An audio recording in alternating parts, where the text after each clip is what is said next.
Hi, I'm Maribeth Quinn, a mixed media collage artist, and if you've followed me for any amount of time, then you know this about me. I talk a lot about studies, and it's mainly because for most of my art career, I never really understood what an art practice was or what it was to do studies and generate work from the inside. You know, studies really do all the heavy lifting. That's why I spend so much time on them and why I talk about them so much. Because in studies, you can paint loose and free. There's nothing at risk. And when you paint this way enough, you begin to see that all on its own, it begins to organize over time. It begins to organize into something cohesive, into something that starts to feel more natural, that will come out spontaneously. It really is giving you a blueprint for process.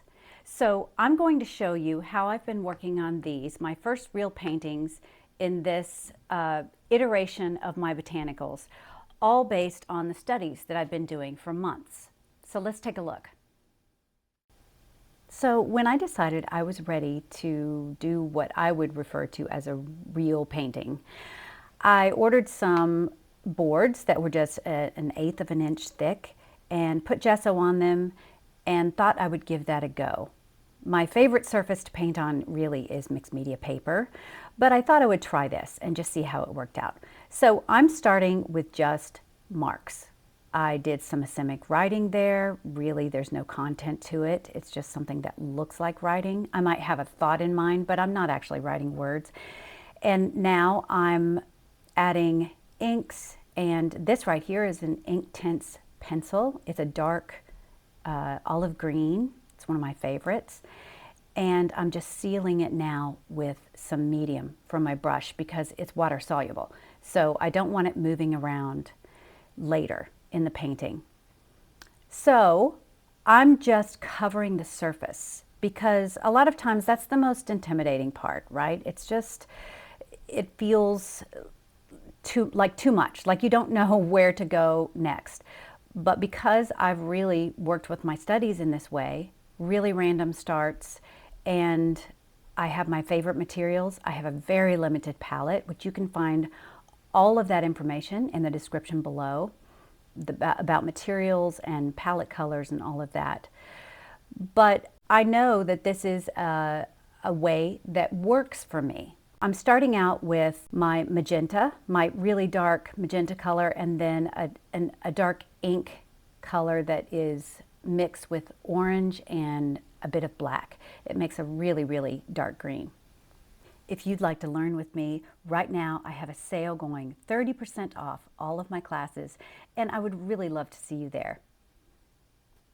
As I said before, I did months of studies about this size and with a lot of these same colors. And it's really interesting with doing that many studies. By the time you realize that you're ready to go onto a bigger surface or just upgrade into that sort of psychological territory of a real painting instead of a study, you do so because all of the work with the studies has given you this process. It's given you a concept and some cohesive structure that you may not even be able to put into words yet, but it's definitely there. It's guiding you. It's no longer a free-for-all like it was in the study stage. Now you know in a general sense what you're going for, and you've also figured out when to concentrate on what things. And why? Well, it's because your studies worked that all out for you and it gave you the blueprint for it. And that's what I mean by they do all the heavy lifting. In that carefree place, you can figure out when is the right time to do something, when is the wrong time to do something. And you begin to understand how this is going to work. So you see me mixing up a really dark blue-green color. I'm using some of that, I believe it's Amsterdam color, the greenish blue, and mixed in some of the high flow acrylic, the shading gray. I really like to use that shading gray a lot because it's not as strong as just straight up black acrylic paint. It has a lot of transparency to it, and it can just give you a bit of that desaturation and turns it into a darker shade of that color. So now I've mixed that with probably, I'm guessing, a little bit of that deep violet, and it made a nice purple. And now I'm adding in some soft pastel. This is a sort of a red-orange color, and now I'm just going through with my medium and I am sealing it onto the board. It moves it around a little bit, so you have to be okay with that, which I am, because that works with sort of this soft, dreamy sort of vibe that I like, but it will seal it in place with a bit of that look of pastel, which I can't really get with fixative. And so I like to just seal it as I go when I use that soft pastel. And it also allows me to use it during the process instead of just at the end. I think it's worth it to talk about the things that I'm not thinking about at this point. I'm not thinking about making botanical shapes. I'm just making shapes. I'll worry about that later. And I'm not really thinking about overall composition, except to make sure that I have one main grouping of shapes that will be the focal point. But I'm just putting stuff there, and anything else composition is left for later. And I'm also not thinking about what each individual painting will look like, or the tiny marks or specific gestures or details, none of that. I'm just generating material to work with within the framework that my studies have located for me. So if I'm not thinking about those things, what am I thinking about? I am thinking about getting as many colors as I can out of this limited palette. I'm thinking about getting interesting collage features in there. I'm thinking about getting lots of marks to work with and leaving good amounts of empty space. I love to have empty space in paintings, and I really love to have them in these botanicals a lot. I'm thinking about making marks that extend over the whole surface instead of thinking of these as individual paintings, because I like the movement and the energy that creates. And I'm also thinking about making sure that I include the components that I have located in all of the studies that I've been doing. And the last thing I'm thinking of is just adding value contrast. I really want not only for there to be empty space, but I want there to be bold, deep colors that contrast nicely across the range of value with not just the empty space, but all of the colors in between. I'm making sure that I get a lot of neutrals in here because that really helps my color pop. So this is the point at which I'm going to take these boards apart. It's about a midway point, and this is where I shift to thinking of these in terms of being individual paintings. They're very abstract right now, but I'm ready to go on the details now. So now that I've shown you how these were made, let's really take a look at where they are right now. They're not done, but they're getting closer, and I want you to see the progression.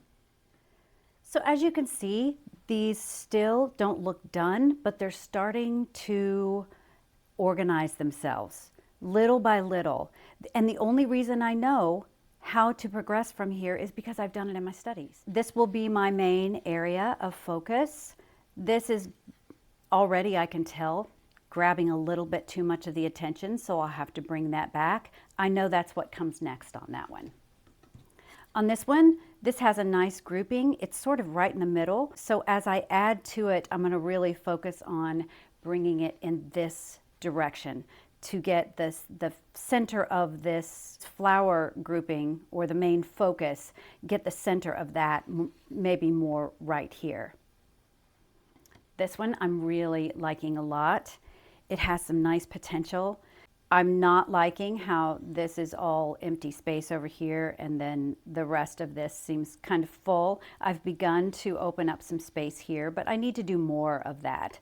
It doesn't have to be completely white, but I'll probably take back a lot of this so that it becomes more of a quiet space. And this last one here I'm really liking, although I'm not sure exactly where it's going. This one, instead of giving me really a clear-cut idea, I just know that I love this piece of collage paper that I've used. I love that mark. I love the pink pencil. And I love this figure right here. So I'll just have to work with this until I see it begin to organize itself. But as you can see, they just are on a trajectory, and the main reason that I can relax into that is because I have done this so much with my studies. It gives me the confidence that I lose when I go to these surfaces that are more like real paintings. You automatically feel like more is at risk. You become more concerned about what's going to happen.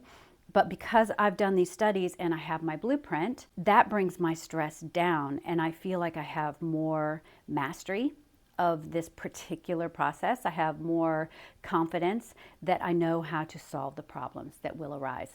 So I hope this helped you understand just a little bit more how studies actually help you, how they do that heavy lifting for you, and mostly they prepare you for doing the real paintings. And that is worth every second that it takes. Because once you get there, then it can be that enjoyable experience that you've always wanted it to be. And don't forget, if you'd like to learn with me, you have until December 4th to get 30% off of all of my classes. I hope to see you there. I do a YouTube live stream about every 2 weeks where I just practice and paint. And if you'd like to join me and get notified when the next one is coming, you can find that link down in the description. And as always, thank you so much for spending your precious time with me. I never take it for granted. Happy holidays, everybody.